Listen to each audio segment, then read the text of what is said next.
Nobody looks at you a hero. And the white part that did it. Against other races. I don't think nobody did. The whole force said, oh my God, he's against cops. Well, they're very thin-skinned. Running out the violence of the racist police. And we ain't gonna stop till our people are free.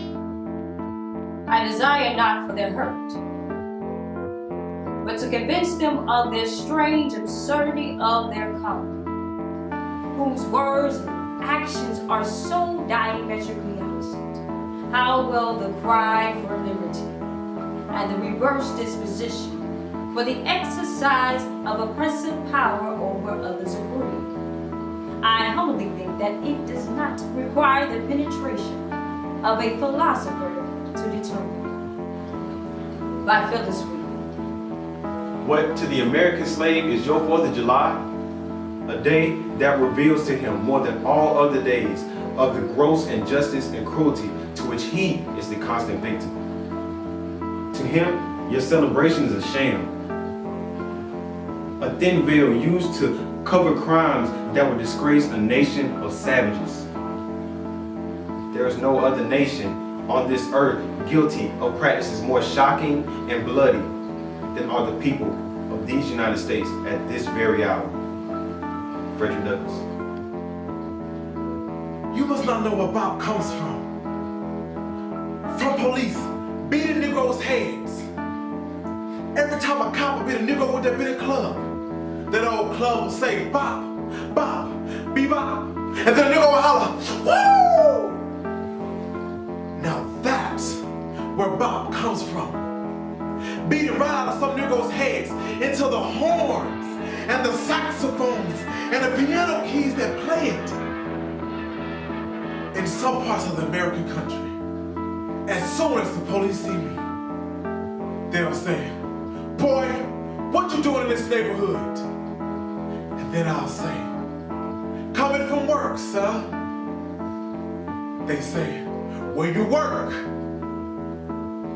And then I'll have to go into a whole pedigree because I'm a black man in a white neighborhood. And if my answer doesn't satisfy them, Bob, Bob,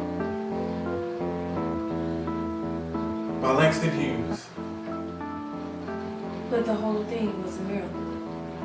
See, we were just standing there talking, not touching or smoking pot, and this cop told Tyrone, move it along, buddy. Take your whores out of here. And this tremendous growl out of nowhere just pounced on him.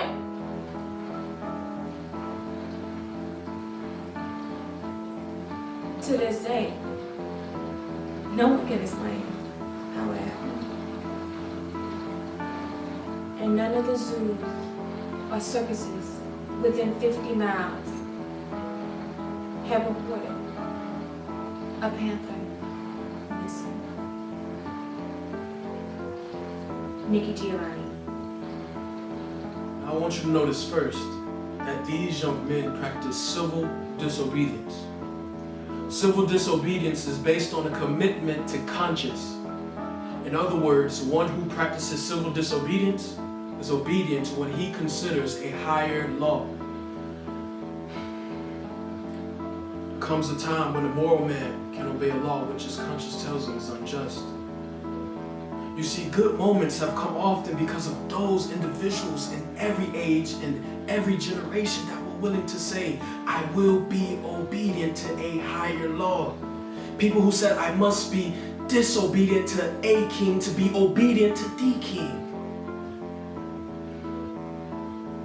Those people who so often criticize those of us who come to those moments where we must practice civil disobedience, they never remember that even right here in America, for our country to be freed from the oppression of the British Empire, our nation practiced civil disobedience.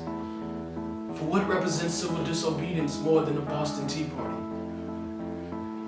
You see, so it is important to see that there are times where human laws are out of harmony with eternal and divine laws, and when that happens, you have an obligation to break it.